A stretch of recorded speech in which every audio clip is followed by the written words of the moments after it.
Welcome back to my studio. As promised, I will be giving you a very important tool. I want to teach you today about color theory. Color theory applies to all mediums: acrylics, oils, alkyds, color pencils, and watercolors. It applies to all types of art styles: realistic, abstract, pouring, impressionist, etc. Color theory is very important because it is what helps us create form and depth in a painting. This is a realistic painting that I did, and I applied all this color theory that I'm teaching to you today. Color theory will help you make your painting more realistic, and in pouring, it will help you to create vibrant paintings. So let's start with the basics. There are three primary colors: red, yellow, and blue. And color has three major components: value, temperature, and intensity. Value is how light or dark a color is. If you have changes in value in your painting, you will be able to create form and depth. I like to mix several values of a color to be able to create form to an object. For example, in this piece, the base was painted with different values of that color, and I will show you a picture of the base without the rose, because first I created the different values and I painted the different values on the base, and then I painted the rose on top. Temperature is also important, and it is whether the color is warm or cool. It is important because warm colors come forward and cool colors recede.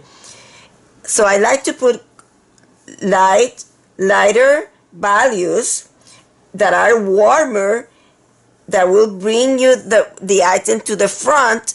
In the area where the center of attention is, it will have lighter values, and the darker, cooler colors will go in the areas that will recede. So as you see in this painting, the lighter, warmer values are in here and in here, and this is cooler because it is turning, so it is cooler. It's brighter and warmer in here, and it is cooler and duller in this area. You want the objects on the center of attention to be brighter and warmer, like in here. This is the center of attention. The bird is not in the center of attention, but it's part of the composition. If you can see, the attention is more in this area, and the rose. And you want the objects in the center of attention to be brighter and warmer because they will come forward, and then the colors that will recede will be cooler. So also the objects in the center of attention will have more detail. The cooler areas will stay in the background because they're duller and cooler. So the background will be less defined than in this area of attention. So let me bring you another piece and talk more about this. So as you can see in this color pencil piece, the background is out of focus, and I painted this piece this way to bring the flower to the front. Also, when you have a complementary color next to another, it complements the color, it brings the color forward. So using a complementary color for your background is also a very good choice. For example, this peach, the flower is a peach color.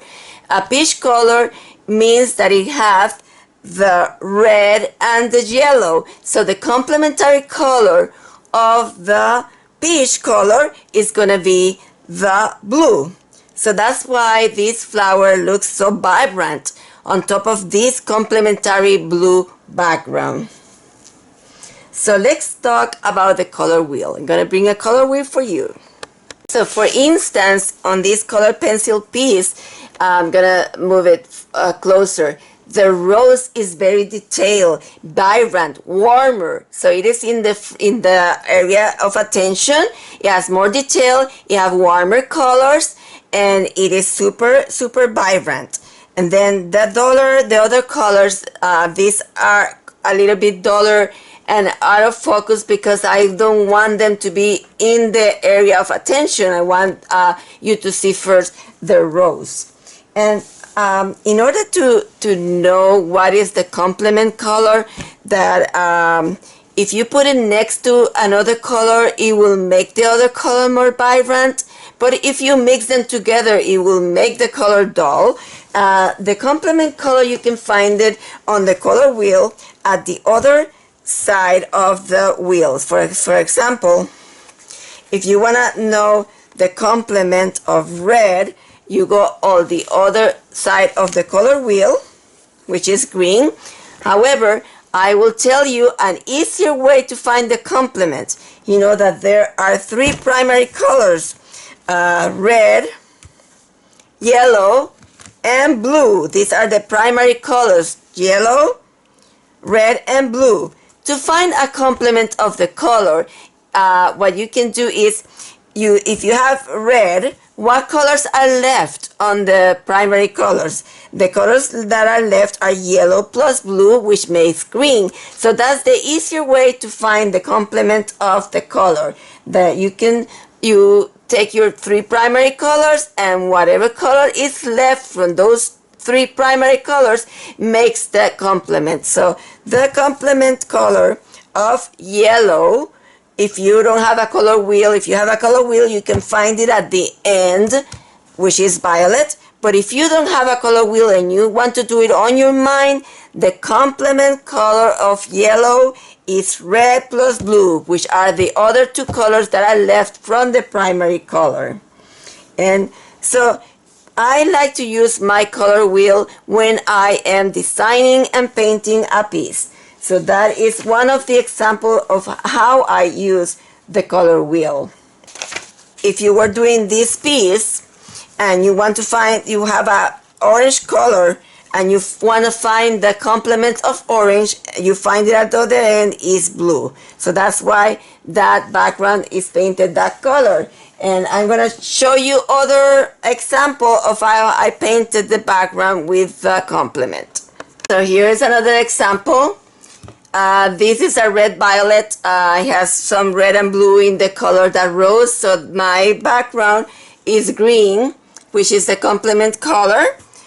This piece, I have taught it several times. I will show you my different versions because I have been taught several times, and I have not sold the original pieces, and I will start selling my pieces soon. So if you're interested in an original piece by me, please stay tuned on my newsletter because I will be starting to sell my original pieces. But this, the background is green because there's red and blue in here.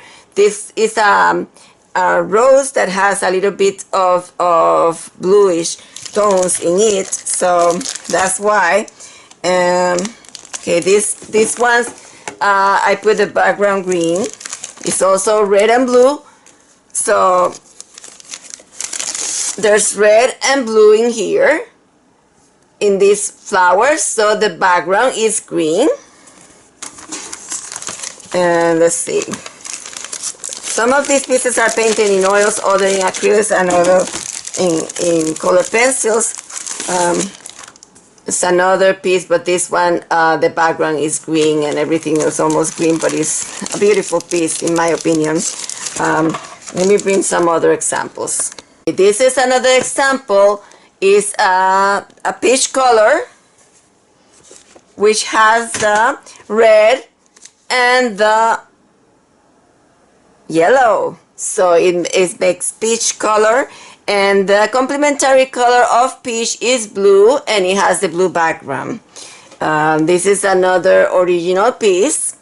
All these pieces that I'm showing you are original pieces that I have taught and have classes on my website. And so for me, the complement color is very important because I can use it.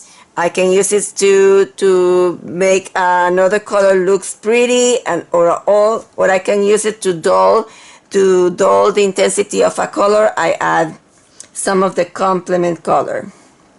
So in this situation, the primary color is peach color, which is orange, and the complement color is blue. And if you go to the color wheel, as I show you, is the color that is at the other end. So let me bring you one other piece and talk to you a little bit more about the color wheel. I have this piece with the other one. This is one of the classes that I have taught more. The color pencil classes that I have taught more is still, the classes are full videos on my website, and the students have done beautifully. If you see, it is in contrast with the blue, so it's another peach color that is in that have the blue next to it, that complements the color and makes that peach rose comes forward. So this is in color pencils, and this one is in oils. This one has not been varnished yet, but let me bring one more. This one is another example of the blue background with the orange. And let's talk a little bit about this piece. Okay, this piece is called a cherry to chair. And the cherries, as you can see, they have red-orange color. And the rose is yellow-orange. Plus, I have some leaves that have the yellow-green color. So, if you see from there, the only color that is left from the color wheel, it is the blue.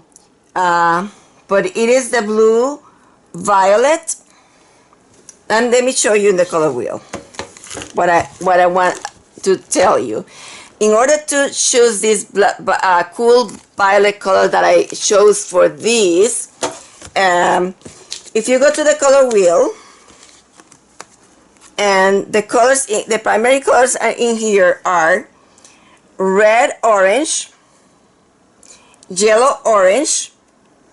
So if you see this color, if you go to the opposite color in the color wheel are blue and blue violet. So those are the colors that are opposite to the yellow orange. That is the primary color in here, the yellow orange and the red colors.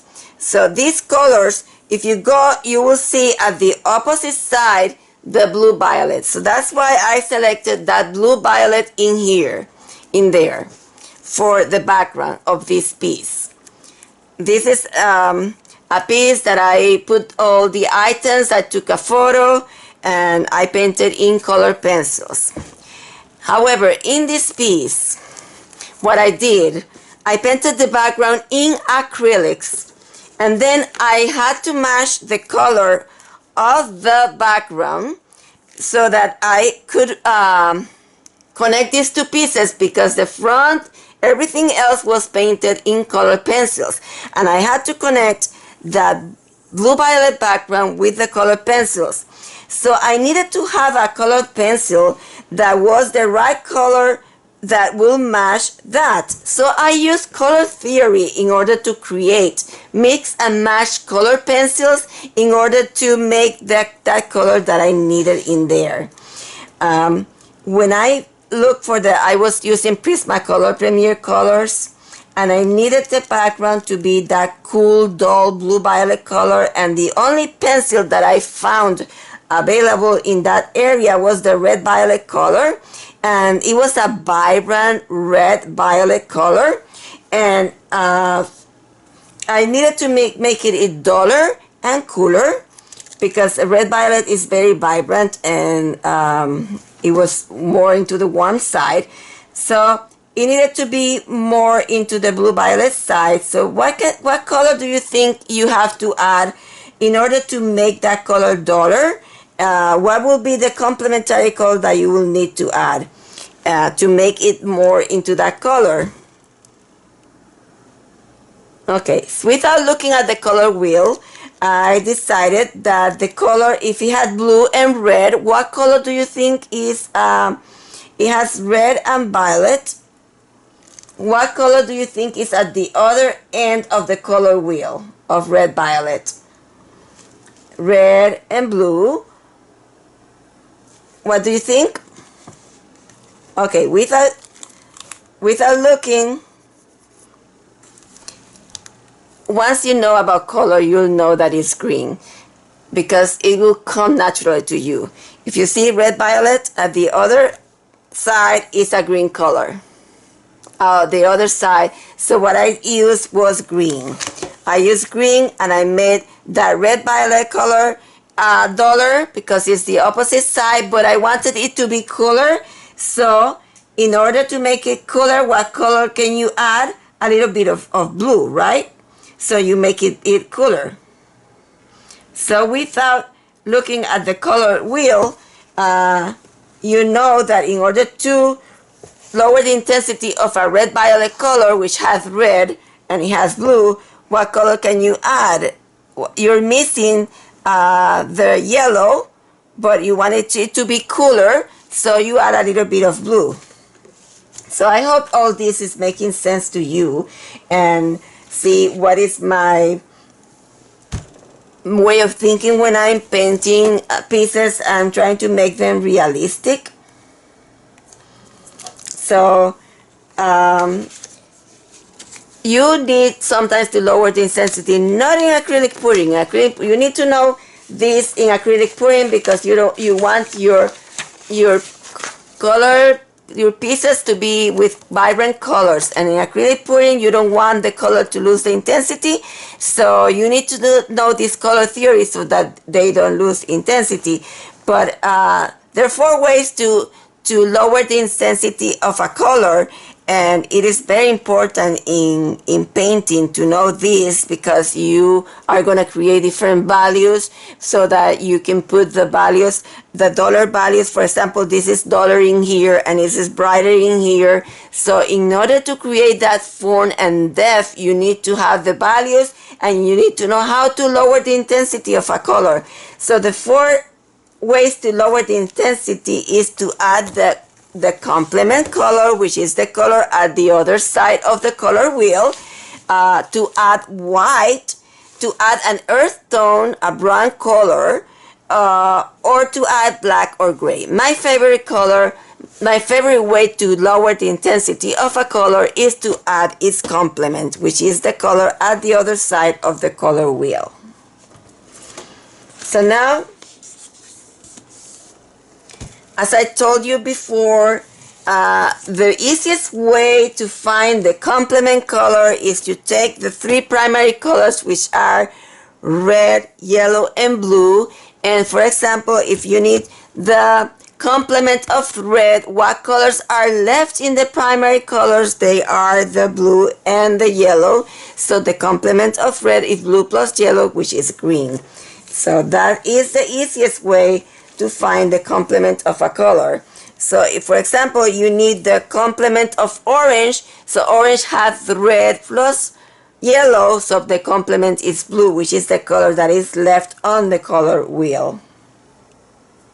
So lowering intensity of a color is important to make realistic paintings, and call attention to the certain elements to your composition, because the ones that have more intensity are gonna have more attention than the one that has less intensity. So in summary, I have told you the primary colors, which they are.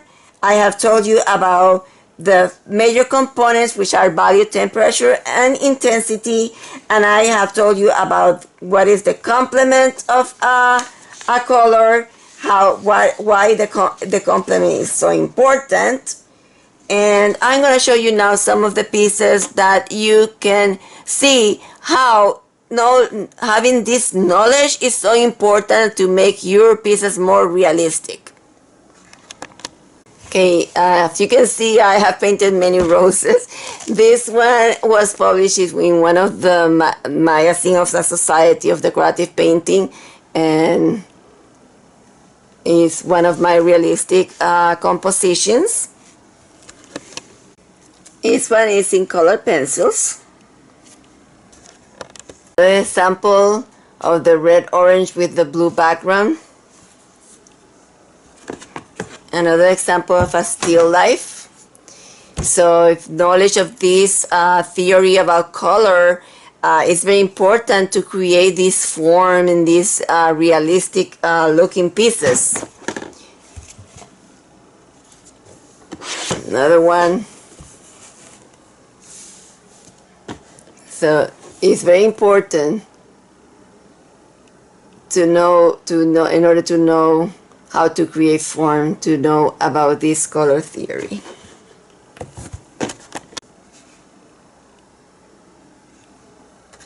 For those of you that are interested in color pencils, this is a photo, not a photo, my latest class in color pencils. And I want to share with you also another class that I will be posting for free in the YouTube channel. I've not finished preparing the background, but this is the piece. I just love that little bird in there. And as a final show and telling here, I want to show you a complete piece of how I blended the backgrounds and everything. This is one of my favorite still lifes, and I want to show you.